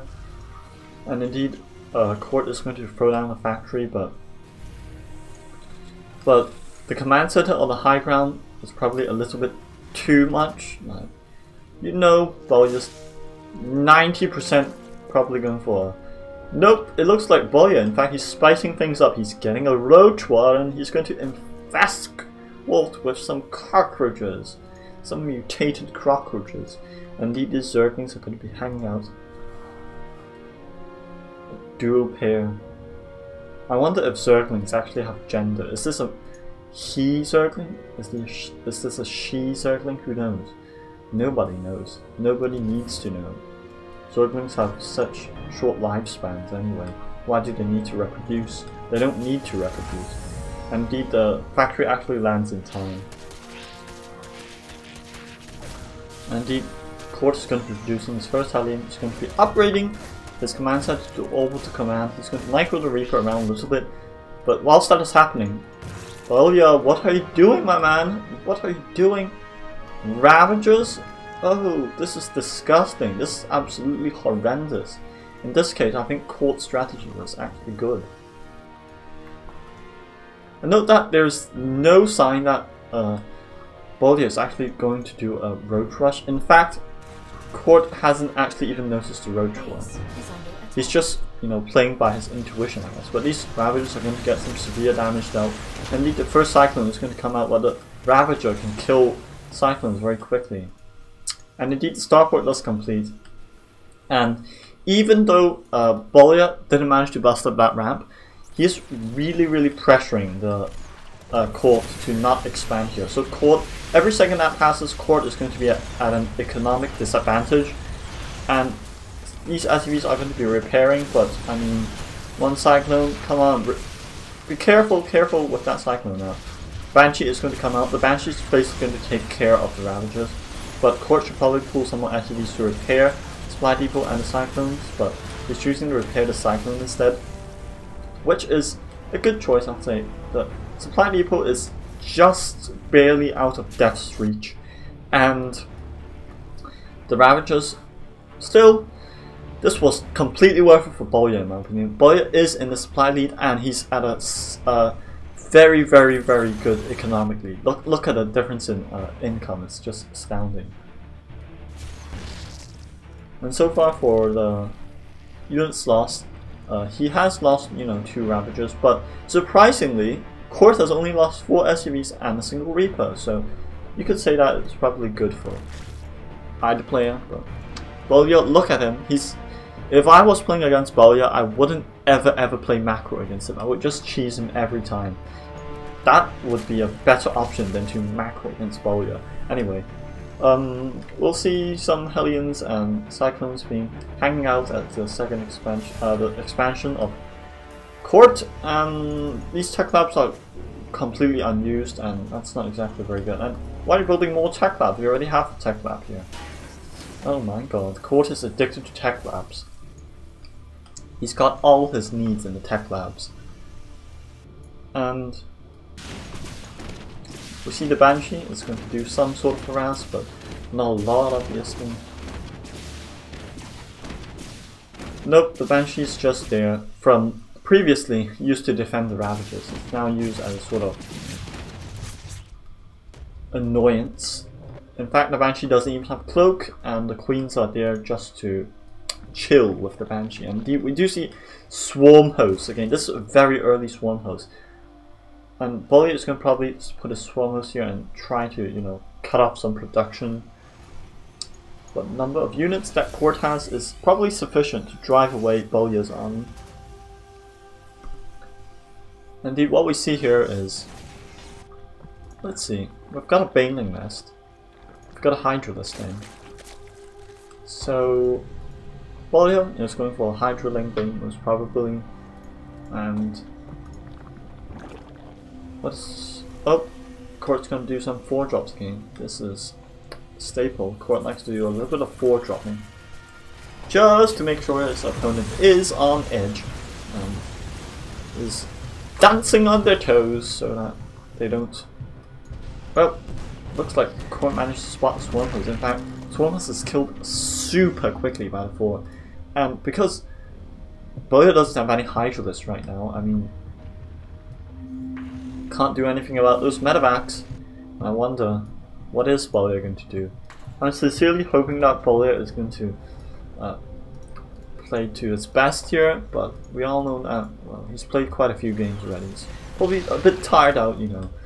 And he's not as good as he could be playing, but he's still got that impeccable map vision. He's got vision everywhere. He's got overlords here. He's got, you know, units running around, spotting, you know. He's got some SCVs to repair as well.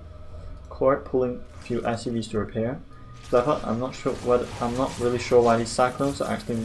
What are these Cyclones doing? They're having a tour of the Zerg world again. And in fact, Court is going to fall prey to the same sort of thing he did earlier. He's going to get flanked, but these Swarm Hosts are currently getting no value because they just spawn with Locusts. Court should probably aim to just take out Bolya's third base, and, you know, don't try to end it yet.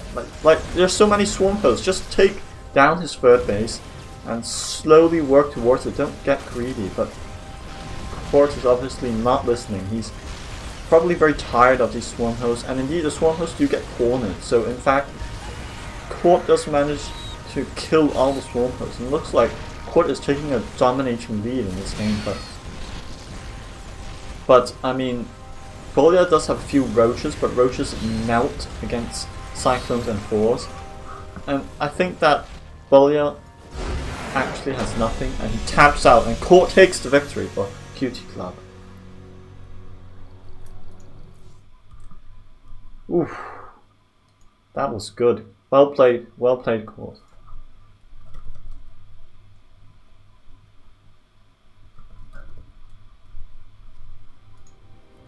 Well played, very well played. I really do appreciate that. Bolya, he did play quite well.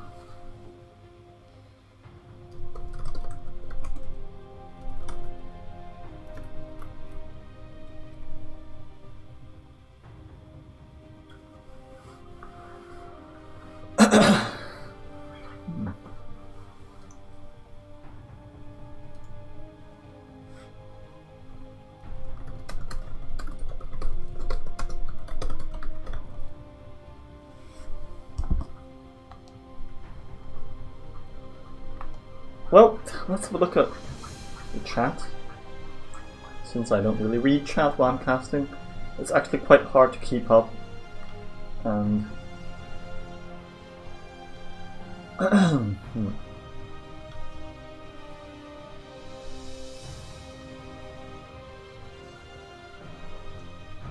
and we're going to have a final match now.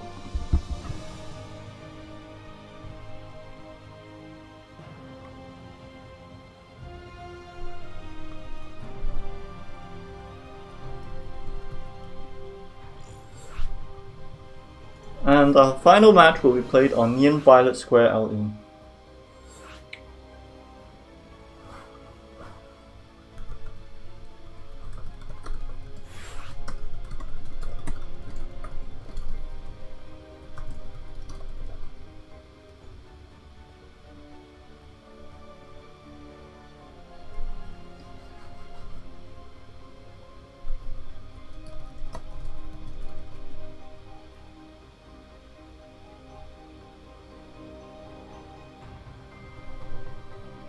Anyhow, our final match will indeed be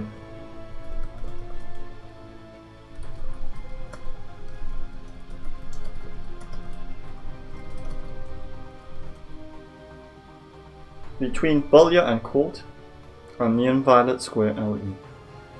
Again, this is Bolya and Court have played against each other 3 times, potentially the 3rd time now. And the game will start now, so we'll see what our players are up to.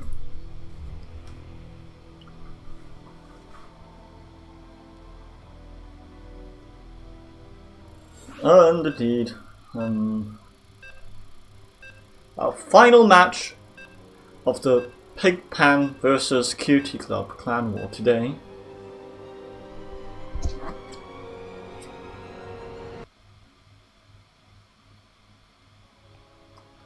We played on Neon Violet Square LE. Now this is a very macro-oriented map, perhaps a better map when it comes to Bolya's playstyle. But Court definitely can manage to pull off some amazing drop, harass, and flanking techniques as well. So, in the bottom right we have from QTclub we have Court. And top left we have Bolya.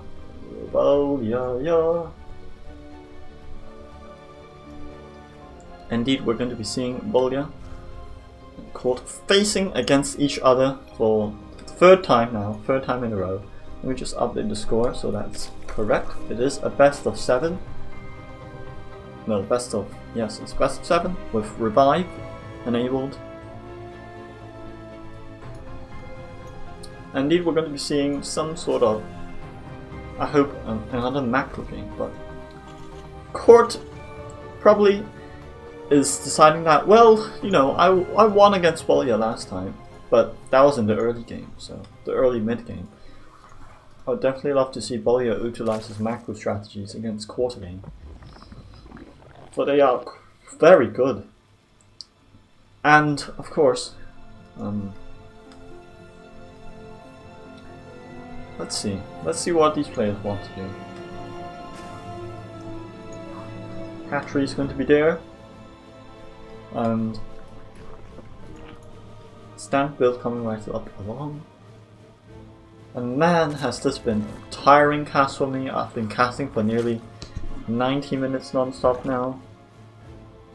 Actually no, I've been casting for nearly 2 hours non-stop now. Oof, that's definitely not something that you want to do.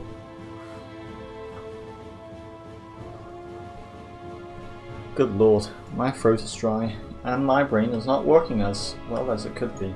But anyway, Court is going to go for a fast expand, and Bolya is going for his usual build. He's just sending a few Zerglings out here and there. And what else are we going to see?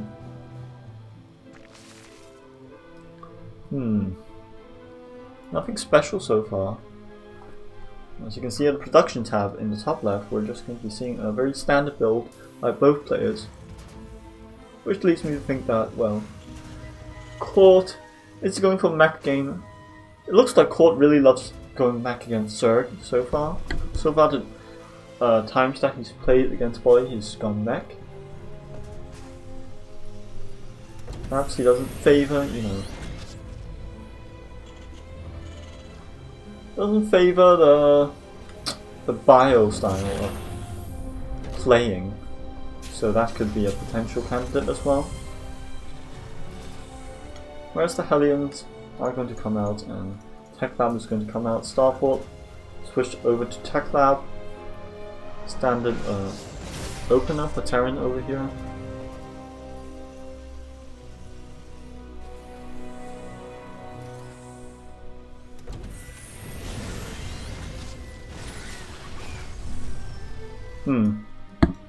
It's quite funny because look at Bolya, he's doing Bolya things again. He's getting his 3rd hatch relatively early, I'd say.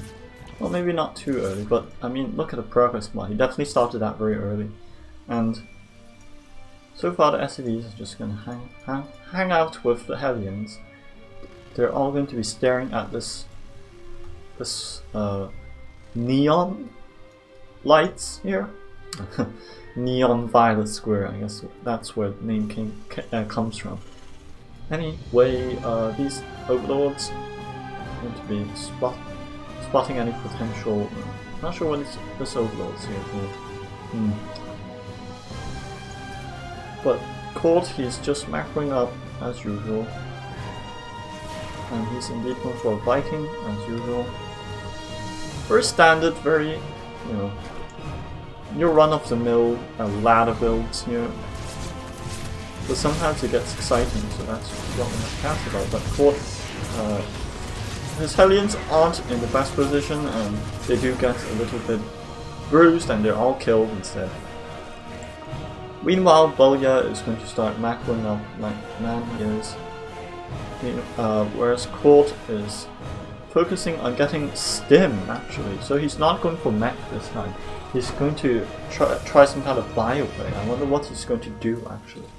But the point about the bioplay is, of course, that it's quite hard to split Marines against Banelings. And it looks like the Overlord's actually going to float right along. It's been killed by a missile turret, but Bolya is going to notice that Stim is starting, so what did you just do? I'm not sure about that. I'm gonna change the okay, that's very interesting. This missile turret is going to be blocking the add-on actually. And Court is going to be building up his third base. And Bolya is going to start creep spreading. Let's see what Bolya is going for. He's got a Baneling nest. What else has he got? He's got a Roach one. He's got some extractors coming up right along. He's obviously scared of some kind of Banshee. He just built some blind spore crawlers. And the starport is... oh, good lord, this is a lot of going add-on ring around Rosie. Like, that starport already had a reactor. Why are we building on a starport? You should lift this up and put it on the reactor and build another barracks there. Is that your plan, Court? It probably is. There's no knowing what Court's doing. These SUVs are kind of stuck outside. They're having perhaps a little smoke break, I feel like. They're deliberately not going back to work. Of course, Court perhaps forgetting to transfer his workers. He's transferring his workers to gas now. And he's actually going to take this base, which is a very interesting choice because even Zerg do not take that base. Court's definitely playing a little bit too defensively right now. And the longer he goes without putting on some form of aggression, Bolya is just going to get ahead in terms of macro. More barracks are being added on. I hope Court is going for some kind of aggressive play soon. If he doesn't attack soon, I'm afraid that Bolya will simply have too many units for Court to deal with. Court does manage to get a siege titan, but that's definitely not enough. I'm a bit concerned about Court right now, especially with this lack of both economy and army.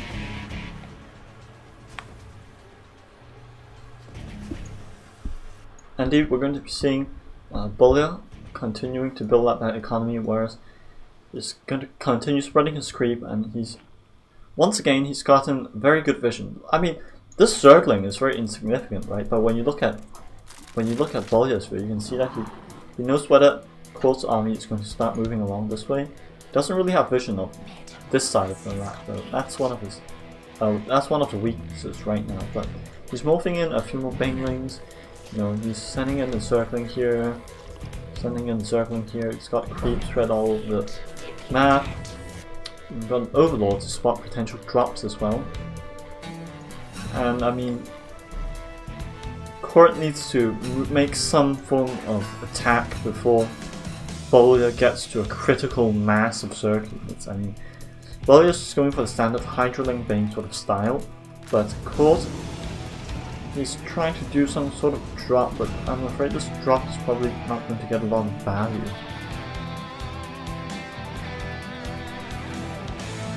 Well, I'm gonna see Bullet is rotating his army towards this side.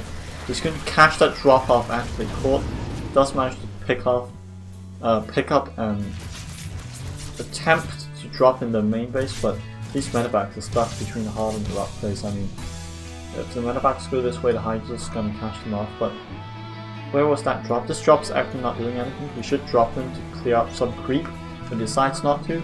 Instead, he's going to drop in the range of a range of Spore Crawler, which is not very optimal for that. And indeed, we're going to be seeing him add a few more barracks and a couple more factories, of course.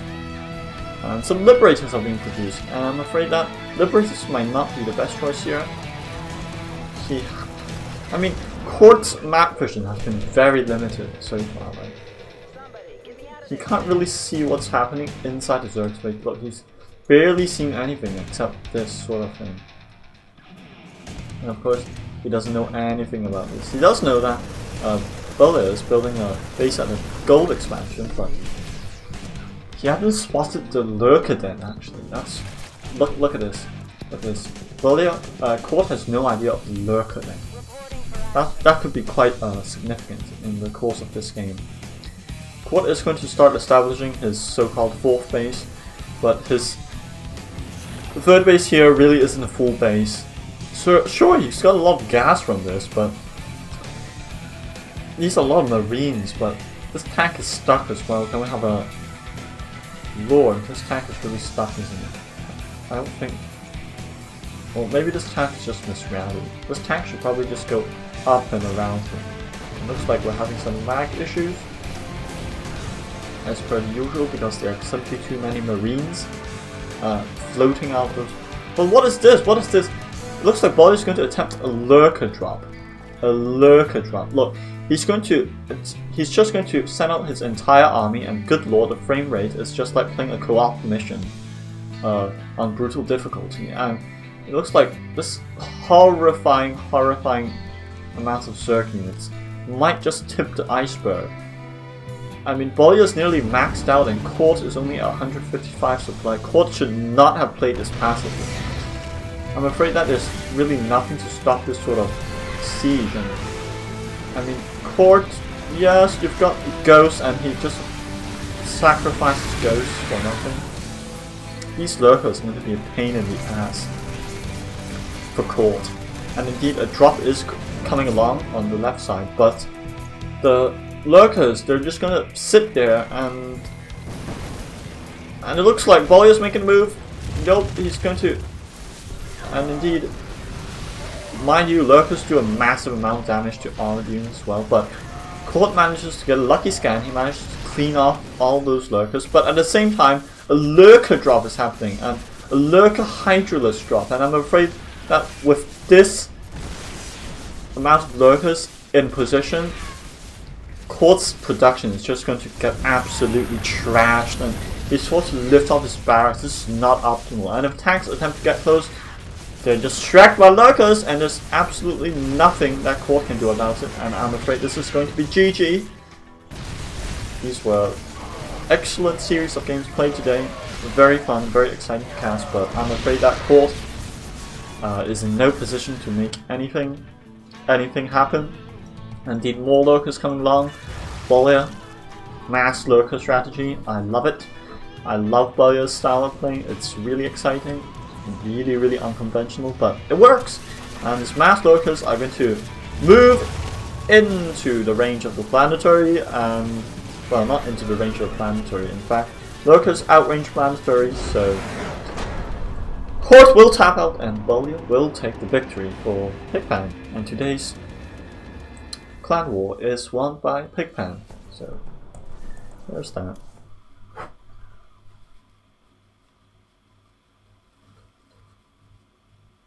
Very well played by both players on both teams, and I'd like to take this moment to just say how good the quality of games have been today. Anyhow, good games, well played, and to all of you viewers out there, whether watching this on Twitch or YouTube, I hope you have a wonderful evening or wonderful day wherever you are, and I'll see you next time. Goodbye.